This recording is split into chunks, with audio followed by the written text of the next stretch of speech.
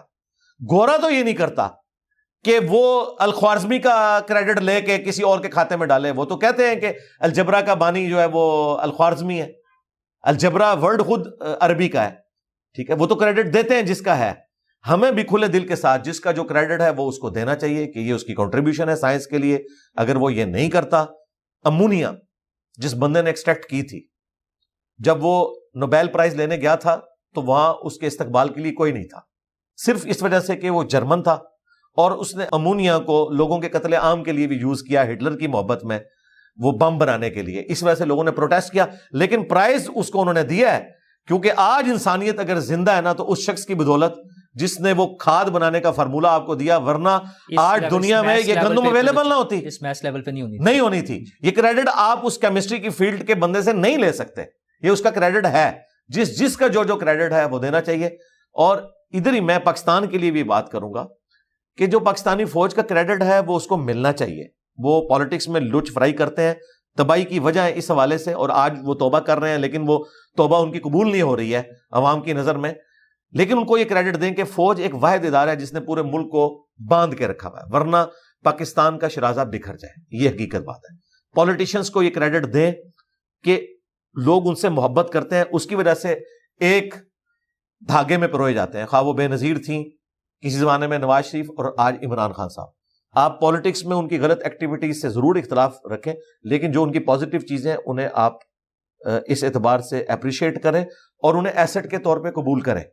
یہ نہیں ہے کہ کسی شخص کو 100% جو ہے وہ آپ نے 0 سے ملٹیپلائی کر دینا ہے کسی کی نفرت کے اندر. یہ بات بالکل ماننے والی ہے کہ جو کنٹریبیوشن جس کی ہے وہ اس کا کریڈٹ ہے اور وہ اس سے کوئی نہیں چھین سکتا. یہ نہیں کہ آپ پروپیگنڈا کرنا شروع کرتے ہیں. فوج کو بھی کریڈٹ دے دیں, سیاستدانوں کو بھی کریڈٹ دے دیں, لیکن ایک صاحب آج کل جلسوں میں خطاب فرما رہے ہوتے ہیں, بڑے ٹی وی چینل کے مالک ہیں, کہ جمہوریت بھی کفر ہے, بلکہ جمہوریت تو شرک ہے اور صرف خلافت ہی حل ہے. تو خلافت کیسے قائم کی جائے گی, اور جو لوگ خلیفہ کی بیعت نہیں کریں گے ان کے ساتھ کیا سلوک کیا جائے گا, اور یہ سارا معاملات کیسے؟ یہ خلافت نہیں, بیسیکلی یہ کنگ شپ ملوکیت لانا چاہتے ہیں. خلافت تو یہ کبھی برداشت ہی نہیں کر سکتے. ان کے اندر کہاں حوصلہ ہے. سب سے پہلے جو اس قسم کی باتیں کرتے ہیں وہ بتائیں نا کہ ان کا ٹریک ریکارڈ کیا ہے, انہوں نے کس طرح رزق حلال کما کے اس بڑے لیول کے اوپر پہنچے ہیں, تو آپ کو خود ہی پتہ چل جائے گا. خلافت میں تو سب سے پہلے پھر ان سے بھی پوچھا جائے گا نا جواب دہی. تو یہ خلافت کی ماڈرن فارم ہے اسلامک ڈیموکریسی, جہاں آپ حلال اور حرام کا فیصلہ تو قرآن و سنت سے کریں گے, حلال کے اندر کثرت رائے سے فیصلہ کریں گے. میں تو اسلامک ڈیموکریسی کو جمہوریت کی ماڈرن فارم سمجھتا ہوں. یہی ہے بیسیکلی خلافت, سیدھی سی بات ہے. اس سے قبل آپ نے بات کی جب خواتین کے حقوق کے حوالے سے, تو ایک صاحب نے بیٹھ کے بتایا کہ 95% خواتین تو جاہل ہیں.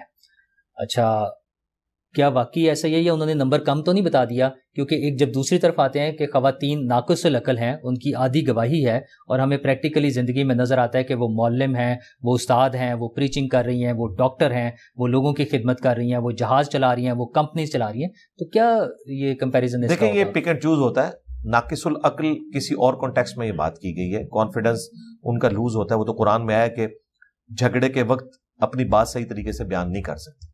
یہ تو ریالٹی ہے, یہ تو ہمیں پتہ ہے کہ ایسا ہوا ہے. آپ دیکھیں بے نظیر کتنی دلیر عورت تھی, جو آپ دے پروگرام میں وہ جب اسے کہا گیا آپ پرائم منسٹر تھی, آپ کا بھائی قتل ہو گیا, تو وہ اپنے جذبات پہ قابو نہیں رکھ سکی. ظاہر ہے عورت ہے, اتنی دلیر ہو کے بھی.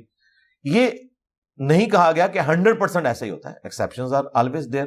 باقی اسلام میں جسٹس ہے, ایکویلٹی نہیں ہے. ایکویلٹی یہ نہیں ہو سکتی کہ مرد و عورت برابر ہے, ورنہ تو اولمپکس مرد و عورت کے آپس میں ہو رہے ہوتے ہیں نا. کرکٹ کی ٹیم یہاں سے مردوں کی ہوتی, وہاں سے عورتوں کی کرکٹ کی ٹیم آتی, ایسا تو نہیں ہوتا. یہ تو ہم نے خود بھی مانا ہوا ہے کہ اللہ نے فزیکلی ان کو اس اعتبار سے رکھا ہوا ہے. باقی جو آپ نے گواہی کی بھی بات کی, وہ بھی ہر جگہ پہ نہیں ہے. یہ اب بخاری میں حدیث ہے کہ ایک عورت کی گواہی پہ نبی علیہ السلام نے رضاعت کا رشتہ اسٹیبلش کر دی ہے. وہاں تو ایک عورت کی گواہی ہے, 2 عورتیں بھی نہیں ہیں. تو یہ ڈیپینڈ کرتا ہے کس جگہ کے اوپر ہے. وہ اللہ تعالیٰ کے ایک علیحدہ سے ایک قوانین والا معاملہ. اب وہ جاہل کی طرف آپ آ جائیں, اس وقت تو یونیورسٹیز میں 70% عورتیں پہنچی ہوئی ہیں, مرد تو 30% ہے. آپ کلاسوں میں بھی دیکھ لیں, یعنی بچے دعا کروا رہے ہوتے ہیں پاس ہو جائیں, اور بچیاں دعا کروا رہی ہوتی ہیں کہ A1 گریڈ آ جائے. یہ فرق آپ نے دیکھا ہے. تو تعلیم میں تو ہمیں تو الٹ ہی نظر آ رہا ہے. اچھا, ہاں, رہا ریلیجن کا مسئلہ, اس کے کانٹیکسٹ میں یہ جاہل کی ٹرم کو یوز کرنا، تو میں نے کہا تھا یہ ٹرم غلط انہوں نے استعمال کی ہے. ٹرم سے آپ ناواقف تو ہو سکتے ہیں، چلیں آپ کی نظر میں کوئی اس ٹرم سے جاہل ہے، لیکن اس عقیدے سے کوئی بھی جاہل نہیں ہے. طاغوت قرآن میں شیطان کو کہا گیا، اور مسلمان شیطان کو جانتے ہیں. شیطانی سسٹم بھی ہو سکتا ہے جسے آپ دجالی سسٹم کہتے ہیں، شیطان کا راستہ بھی ہو سکتا ہے. ٹرم کا پتہ ہونا ضروری نہیں ہے، اس کے پیچھے عقیدے کا پتہ ہونا ضروری ہے. آپ مسلمانوں سے انٹرویو کریں کہ بتاؤ مسلمانوں کے 3 بنیادی عقائد کون سے ہیں، لوگ سوچ میں پڑ جائیں گے. کوئی سوچے گا اللہ کا، پھر اس کے بعد نماز ہے، یہ کوئی کچھ کہے گا. لیکن جب رٹوایا جائے گا تو بتایا جائے گا عقیدہ توحید، عقیدہ رسالت، عقیدہ آخرت. یہ 3 ٹرمز نہ بھی پتا ہوں، مسلمانوں کو یہ پتا ہے کہ ہمیں اللہ نے پیدا کیا، ہم نے نبی الاسلام کو خاتم النبیین مانا. ہاں ترتیب سے نہ بتاؤ، اس کا مطلب ہے تھیم پتا ہے، ٹرمز نہیں پتا. میرا یہ دعویٰ ہے کہ 100% مسلمان طاغوت کو جانتے ہیں، شیطان کو جانتے ہیں. رہا جس کو یہ طاغوت کہہ رہے ہوتے ہیں نا کہ کوئی ایک اسلامک سسٹم آ جائے، ایک خلیفہ آ جائے، اسلامک سزائیں نافذ ہو جائیں، تو میں نے اس میں کہا تھا کہ اللہ کے بندو، سب سے بڑا جو طاغوت قرآن میں کہا گیا نا، وہ خدا کے مقابلے میں کسی کو مشکل کشا حاجت روا ماننا ہے. تو وہ تو تمام مذہبی طبقہ ہے جو اس کا کسٹوڈین ہے، کہ جنہوں نے توحید کو چھوڑ کر مرے ہوئے بابوں کو پکارنا شروع کیا ہوا ہے، رسول اللہ کو چھوڑ کے بزرگوں کی تعلیمات کے پیچھے چل رہے ہیں. سب سے بڑا طاغوت یہ ہے کہ قرآن و سنت کے مقابلے پہ بزرگوں کی تعلیمات کو ماننا. اس کے کسٹوڈین تو یہ لوگ خود ہیں جو طاغوت کی باتیں کر رہے ہیں، کیونکہ یہ خود صوفیوں کے ماننے والے ہیں. انہیں نہیں پتا کہ صوفیاء نے اس دین کے ساتھ کیا کیا ہے.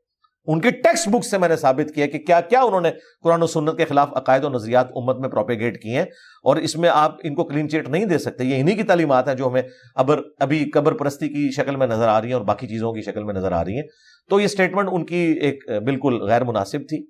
باقی ہم نے اپنی ویڈیو بھی اس کے اوپر ریکارڈ کروا دی تھی، اصلاح کی کوشش کی ہے. خلیل الرحمان قمر صاحب وہ ویسے ہی ذرا ایک جذباتی آدمی ہے، لیکن یعنی وہ ایک شاعر ہو کے بھی میں ان کی طبیعت کی سختی مجھے سمجھ نہیں آتی. شاعروں کو تو ہم نے ایسا نہیں پایا، وہ تو خود رونا شروع کر دیتے ہیں جب کوئی اس قسم کی ایکٹیویٹیز دیکھیں. لیکن یہ ایک یونیک شاعر ہے کہ جو غصہ بھی دکھاتے ہیں، اور پھر اس سے بڑی بات جب انہوں نے کہا کہ بچی کو مائک کھولو، اس کے بعد تو آپ نے اپنی شکست کی اناؤنسمنٹ کر دی. تو بڑا افسوس ہوا. میں خلیل الرحمان صاحب کی بڑی دل سے قدر کرتا ہوں، ان کی اچھی کنٹریبیوشنز بھی ہیں، لیکن جب میں اس قسم کی یعنی چیزیں دیکھتا ہوں تو مجھے بڑا افسوس ہوتا ہے کہ ان سے یہ زیب نہیں دیتا. خلیل الرحمان قمر صاحب ہوں، سائل ادیم صاحب ہوں، وہ فرقوں کی تعلیمات ہوں، وہ جھگڑے ہوں، لیکن محمد علی مرزا انجینئر پر الزام آتا ہے کہ ان کے پاس کسی مدرسے کی ڈگری نہیں ہے. کبھی ان کی کہیں تلفظ کی غلطیاں پکڑ لی جاتی ہیں، کبھی بتایا جاتا ہے کہ وہ بابوں کے گستاخ ہیں، کبھی کسی کا ہم کلپ سنتے ہیں کہ وہ بد مذہب کا کلپ نہیں سننا چاہیے. کوئی چندہ بک نہیں، کوئی بڑی بڑی گاڑیاں نہیں، کیا نہیں، کوئی خفیہ ایجنڈا ہے؟ کیا کر کیا رہے ہیں آپ؟ جی خفیہ نہیں، باقیوں کے ایجنڈے تو خفیہ ہیں، میرا تو بالکل واضح ایجنڈا ہے کہ میں نے کوئی بابا نہیں چھوڑنا. جس نے بھی رسول اللہ کے ساتھ غداری کی ہے، ایک ایک کو ننگا کر کے میں نے ان کی عوام کو بتانا ہے کہ انہوں نے اللہ اور اس کے رسول کے نام کے اوپر تم سے چندے بٹورے، مکے اور مدینے کی آوازیں لگا کے انہوں نے سواریاں سوار کی، لیکن تمہیں انہوں نے فرقوں کی دہلیز پہ جا کے پھینکا ہے. انہوں نے غداری کی ہے رسول اللہ کے ساتھ صلی اللہ علیہ وآلہ وسلم. اب باقی یہ رہا معاملہ کہ اس قسم کے الزامات میرے اوپر لگانا، تو مجھے ان الزامات سے فائدہ ہوا ہے، مجھے نقصان کوئی نہیں ہوا. اس کی وجہ یہ کہ میرے پاس نہ کوئی مدرسہ تھا، نہ کوئی چندہ بک، نہ کوئی میں نے پیڈ مولوی بھرتی کیے ہوئے کہ میری پبلسٹی وہ کرتے ہیں. سوشل میڈیا پہ اگر یہ پبلسٹی کی ہے تو ان علماء نے کی ہے. انہوں نے جمعے کے خطبے پڑھا کے میرے بارے میں اس قسم کی باتیں کی، اور الٹیمیٹلی انہوں نے میری لائف کو ورنریبل کرنے کی کوشش کی. یہ ایک میرے لیے ایک تکلیف دہ چیز ہے، لیکن اس کی کاسٹ کے اوپر جو میں کام کر رہا ہوں نا، اس کی یہ کاسٹ بڑی تھوڑی ہے. امام حسین علیہ السلام کا قول ہے کہ اگر زندگی کا انجام موت ہے تو شہادت سے بیسٹ آپشن کوئی نہیں. 5 دفعہ تو یہ مرڈر اٹیمپٹ میرے اوپر کروا چکے ہیں نا، تو ٹھیک ہے اور بھی کروا کے دیکھ لیں، میں نے تو باز نہیں آنا، سیدھی سی بات. اللہ آپ کو استحکامت دے اور محفوظ رکھے. آپ کا بہت شکریہ، آپ نے بہت ٹائم دیا ہمیں. انشاءاللہ آئندہ بھی ملاقات ہے. انشاءاللہ. جزاک اللہ خیر.